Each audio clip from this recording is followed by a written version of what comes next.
hijau dulu. Sok, mangga ya. Datang karena kebetulan ada tamu begitu banyak yang mau dukung saya calon PK calon bupati. Jadi saya terlambat datang. Terkait dengan keputusan AKD bagaimana Pak? Soal AKD tadi yang saya dapat informasi ada beberapa fraksi yang menyampaikan kepada pimpinan. Kebetulan saya juga tidak tahu awalnya, karena saya tahu itu saat saya hadir di gedung Dewan ada map yang disampaikan oleh oleh sekretari pimpinan, dan isinya surat dari fraksi-fraksi yang menginginkan ada usulan ya istilah saya itu kocok ulang pimpinan AKD kira-kira. Ada berapa fraksi? Ada 6 kalau tidak salah, atau ada berapa saya lupa. Dan terinformasi ke saya dari anggota fraksi yang ikut paripurna bahwa tadi di paripurna sudah disampaikan ada beberapa surat yang menginginkan adanya kocok ulang pimpinan alat kelengkapan, dan paripurna memutuskan itu dibahas atau ditindaklanjuti di badan musyawarah, begitu. Untuk hasilnya gimana Pak? Ya, Hasilnya Pak?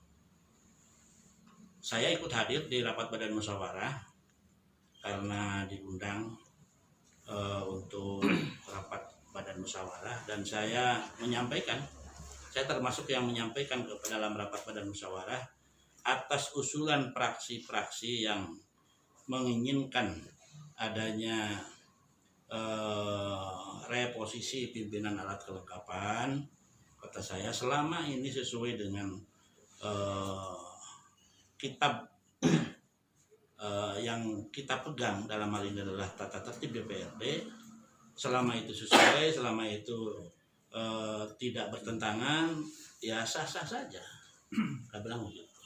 Tapi tolong dicermati lagi di tata tertib, takutnya bertentangan dengan tata tertib. Dan setelah dibuka tata tertibnya sesuai dengan tata tertib ada, ya berjalan. Jadi kocok ulang tidak melanggar tata tertib ya Pak? Dalam tata tertib diatur.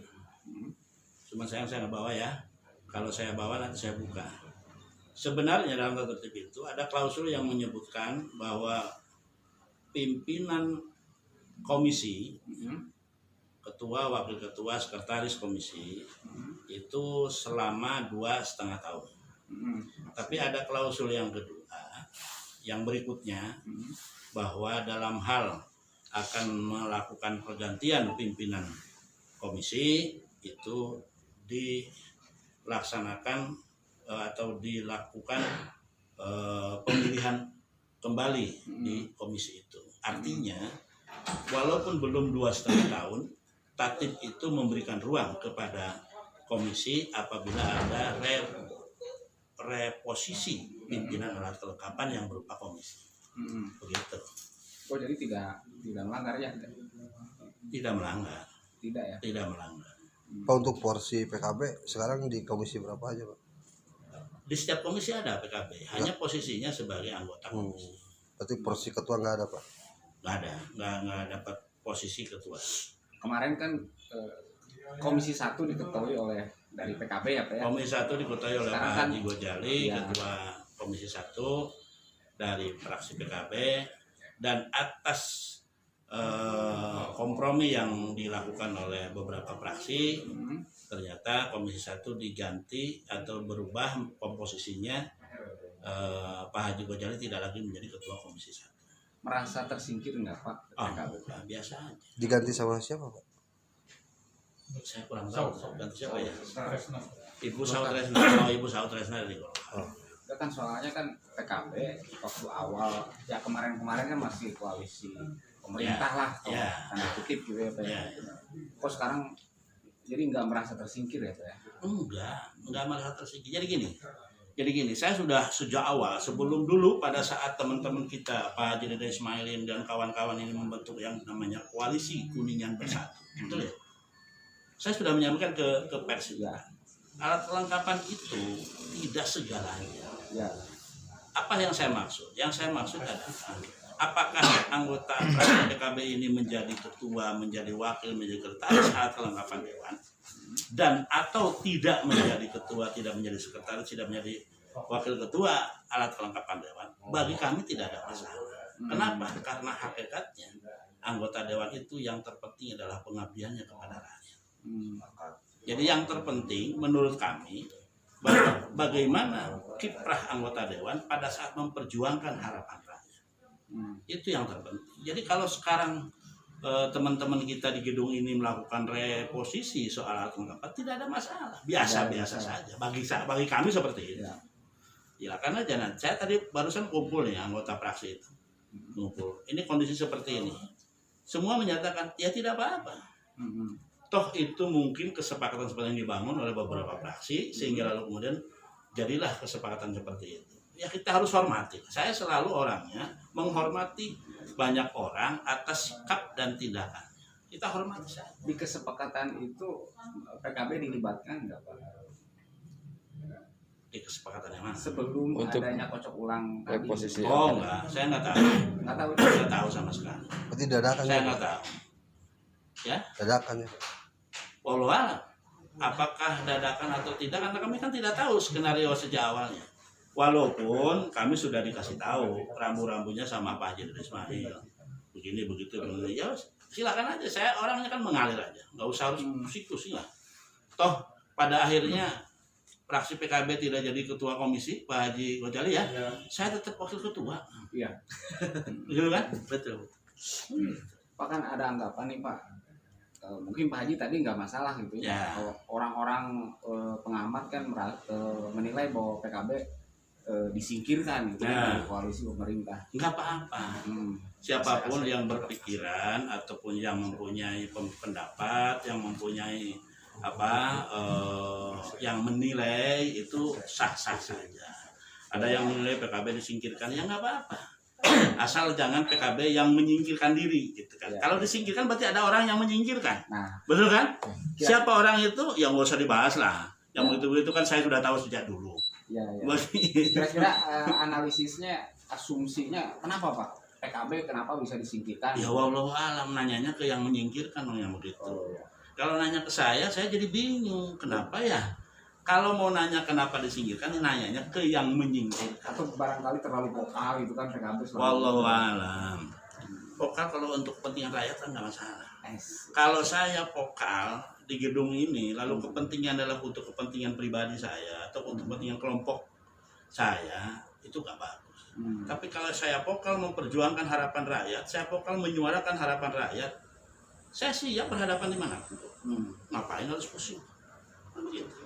Nah, kelanjutannya akan seperti apa nih sikap PKB, sikap politik PKB gitu. Apakah mau merapat ke kekuasaan atau justru tambah vokal gitu kan Pak? Pertanyaan pada ini kadang-kadang suka menggelitik juga. Faktanya yang hari ini tidak diajak ngobrol soal PKB adalah dua fraksi. Ya.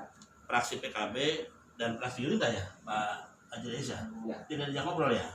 Faktanya seperti itu. Ya kalaulah teman-teman yang diskusi di luar kami berdua itu dalam tanda petik berkoalisi, ya kami juga yang tidak diajak ngobrol insya Allah berkoalisi. Meskipun 14 kursi kan Pak total. Ya nggak apa-apa. Kok 14 kursi? 14 kursi jadi bingung kenapa? Kalau bicara soal pilkada 14 kursi bisa ngusung, kalau soal kekuatan di gedung dewan juga bukan soal finalnya. Kalau soal final kan gedung dewan ini kan kolektif kolegial. Pada saat kami punya memperjuangkan harapan rakyat lalu kemudian mentok gara-gara tidak mempunyai kekuatan suara misalnya, nggak masalah. Tapi yang jelas kami sudah bersuara untuk rakyat. Begitu. Itu Pak Denny. Berarti di grup pimpinan juga nggak dikasih tahu juga Pak? Nggak, kebetulan kita nggak punya grup pimpinan, nggak punya WA grup pimpinan nggak ada. Enggak maksudnya ada aturan nggak sih Pak sebelum kocok pulang rapim dulu gitu kan? Ditata tertibnya teh gitu. Nggak ada. Nggak ada ya? Nggak ada yang mengatur bahwa mau kocok ulang rapim dulu. Nggak ada. Ya nggak apa-apa lah. Iya. Jadi teman-teman media juga jangan lalu berpikir bahwa kami ini PKB galau, kami ini PKB sedih, kami ini PKB Berarti ini udah resmi Pak ya? seolah-olah disingkirkan. Nah, bagi kami sih nggak ada masalah. Berarti resmi ya Pak, PKB sekarang pindah koalisinya Oposisi bersama gitu kan. ya, oposisi. Berarti koalisi dengan Gerindra sekarang berarti. Faktanya yang sekarang tidak diakomodir di alat kelengkapan dewan karena memang tidak diajak ngobrol sama sekali adalah PKB dengan Gerindra. Itu fakta. Ya ternyata setelah saya diskusi dengan Pak Haji Dede Ismail, ya mohon maaf lah kalau saya boleh sebut ya, saya ini dengan Pak Haji Dede Ismail ini kan sudah lama sekali. Saya tahu persis siapa Dede Ismail dan Pak Haji Dede Ismail saya tahu persis siapa Ujang Kosaksi. Saya tahu persis bagaimana dinamika Gerindra dan Pak Haji Dede Ismail tahu persis bagaimana dinamika PKB. Nah, secara kebetulan faktanya hari ini saya dan fraksi PKB bukan saya, fraksi PKB dan fraksi Gerindra tidak diajak ngobrol soal apa namanya reposisi alat kelengkapan ya gitu kan. Saya kebetulan sama dengan Pak Dede Ismail yang memimpin partai yang fraksinya tidak diajak ngobrol kan gitu kan. Dan secara kebetulan juga saya dengan Pak Dede Ismail punya sejarah panjang. Dulu 2009 saya pemilu PKB dapat 2 kursi, Gerindra dapat 2 kursi. Setelah diskusi panjang akhirnya bersama berkoalisi menjadi fraksi GKBI. Nah, dan itu terus sampai akhir masa jabatan bertahan. Semakin paham saya siapa Dede Ismail dan mungkin Dede Ismail juga semakin paham siapa saya. Besoknya 2014 pemilu, alhamdulillah wa syukurillah 2014 ini menjadi 4 kursi, saya menjadi 5 kursi. Gitu kan? Masing-masing punya fraksi, tapi dalam satu kekuatan yang bareng. Sama-sama ada di dalam alat kelengkapan dewan di KIH. Koalisi Indonesia Hebat. Begitu. Berarti 14 kursi kan pas Pak untuk pasangan calon bupati. Nah, kemudian 2019 ini dapat 7 kursi. Kemudian saya dapat 6 kursi. Ditakdirkan Allah ini jadi pimpinan dewan, saya juga jadi pimpinan dewan. Kan begitu. Sebelumnya kan sama-sama sebagai ketua fraksi, bahkan sama-sama sebagai ketua komisi. Jadi sejarah ini mungkin Allah sudah menakdirkan bahwa besok 2020 sebelum akhir tahun itu sampean bareng lagi. Kira-kira gitulah. Allah itu memberikan isyarat begitu. Dan ternyata ini jadi bukti. Saya dengan Pak Dede Ismail bareng lagi sebagai pimpinan DPRD, punya fraksi sendiri, jumlahnya alhamdulillah bertambah, dan ternyata hari ini tidak diajak ngobrol soal reposisi alat kelengkapan dewan. Kan begitu. Sama-sama tidak diajak Jadi ngobrol. spiritnya bareng lah, spiritnya sama lah gitu. Pak, kecewa nggak sih Pak nggak diajak ngobrol? Kecewa nggak sih Pak? Saya nggak kecewa. Saya nggak kecewa. Kecewanya dari bapak apa? Nggak diajak ngobrol Pak. Ya kalau diajak ngobrol kan itu haknya mereka kan. Masa saya harus marah-marah, ngambek-ngambek gitu? Kenapa sih saya tidak diajak bicara? Masa harus begitu?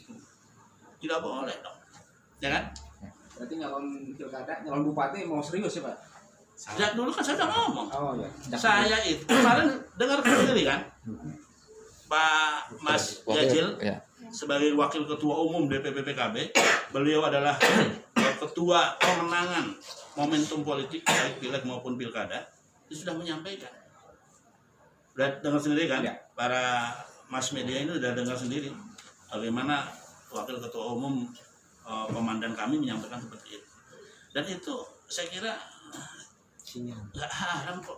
Saya sebagai ketua partai ingin memberikan sumbangsih kemanfaatan untuk masyarakat, lalu kemudian kami berniat ingin kontestasi pilkada. Saya nggak masalah. Rakyat nanti yang akan menentukan. Kan begitu. Soal perjalanan sekarang sampai dengan pilkada nanti soal lain. Lihat aja nanti teman-teman media pasti akan selalu memperhatikan atau membaca bagaimana kami dalam melakukan pensikapan gitu kan. Siap. Oke. Ada lagi? Cukup ya.